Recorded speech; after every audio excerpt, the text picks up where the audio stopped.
A Tasmanian bushwalker's been found alive after spending 2 days lost in dense bushland near Queenstown on the state's west coast. 67-year-old Zygmunt Glowacki was fossicking for gold when he became separated from his friend on Tuesday. A rescue helicopter spotted him this afternoon in a creek bed, about 5 kilometres from where he set off. Celise Gibson reports from Queenstown. After more than 48 hours lost in the Tasmanian wilderness, Zygmunt Glowacki was in good spirits. A little bit cold at the moment, but sort of because I've had wet clothes and that, but sort of apart from that, no drama. The Bridgewater man was reported missing on Tuesday night after becoming separated from a friend near Newell Creek. About 30 search and rescue personnel, 2 sniffer dogs and a helicopter scoured the area yesterday. It's incredibly thick vegetation because of the usual rainfall for the west coast. It's very wet as well, quite wet underfoot. The search continued this morning in difficult conditions. A second helicopter joined the search this afternoon. It was equipped with heat sensors. The vision from on board shows the gold prospector in the bush below. After a short time in the air, using that equipment, we located the gentleman in a creek bed. The rescue helicopter lifted Mr Glowacki from the area around 2:30. He was taken to Queenstown for treatment. Yeah, he was in very good spirits. His feet were pretty badly cut up. The experienced bushman says he became disoriented but didn't panic. There was plenty of water and the temperature was cool, so it wasn't a major problem. Much to the relief of his wife in Hobart. I think a bit surprised at the amount of fuss. What did he say to you? Oh, something like, what, did you think it was going to run out on you? The family has thanked police and rescue services. Celise Gibson, ABC News, Queenstown. Tasmania's Director of Public Prosecutions has laid fresh charges over the death of a worker at Queenstown's Mount Lyell copper mine in January 2014. The company that operated the mine is already charged in relation to the deaths of 2 workers in another separate incident a month earlier.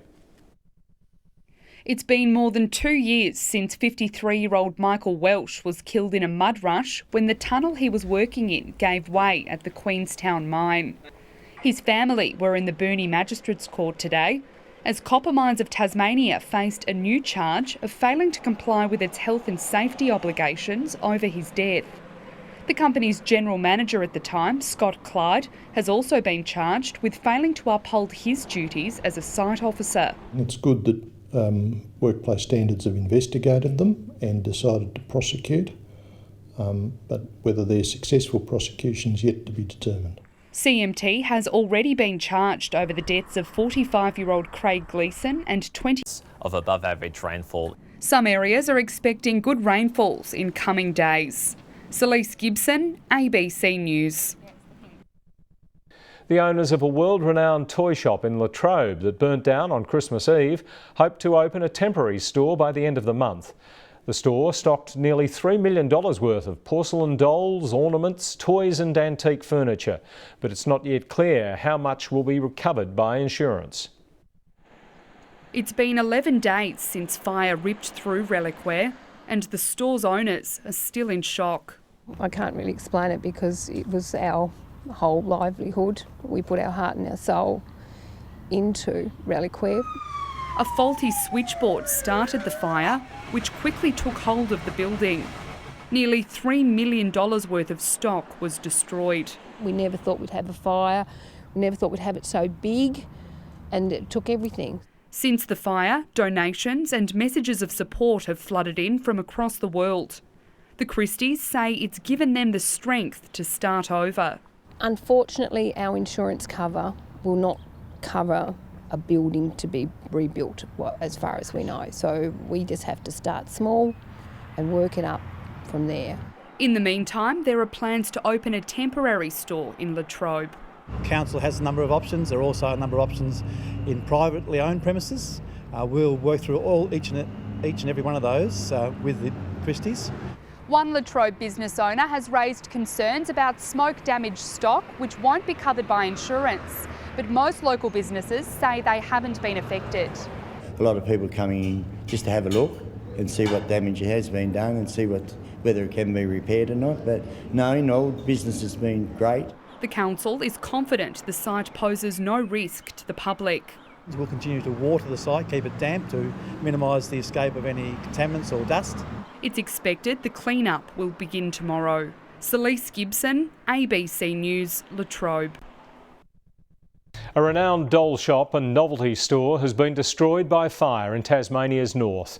Reliquaire was one of Latrobe's most popular tourist attractions. The historic building's owners were injured in the blaze, which caused an estimated $3 million damage. Celise Gibson reports.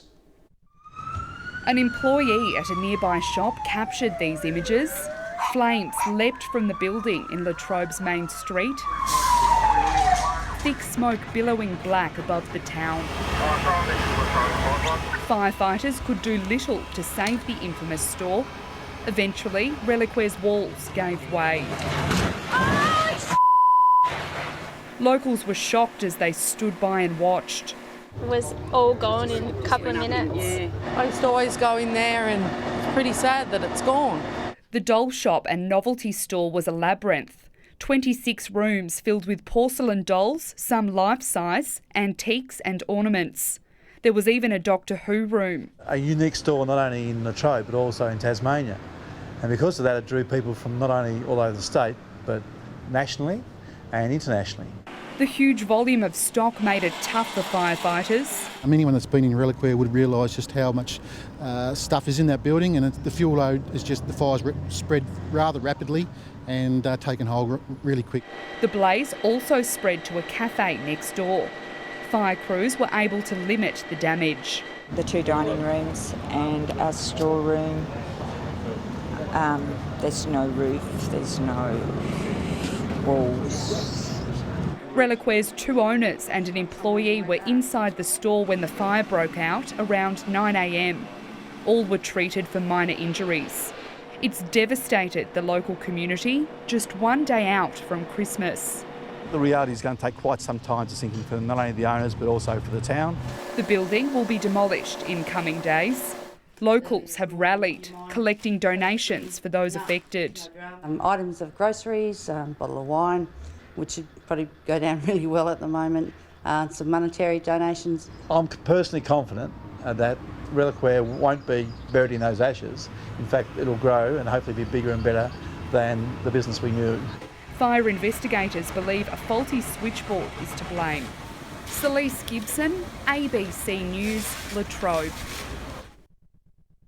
The head of the Anglican Church in Tasmania has rejected suggestions Australia should accept Christian refugees fleeing the Syrian conflict as a priority. Some federal politicians have called for Syrian Christians to go to the front of the queue, but Bishop John Harrower believes it should be those most in need, regardless of religion. Tasmania's Anglican Bishop John Harrower has long been outspoken about Australia's treatment of asylum seekers.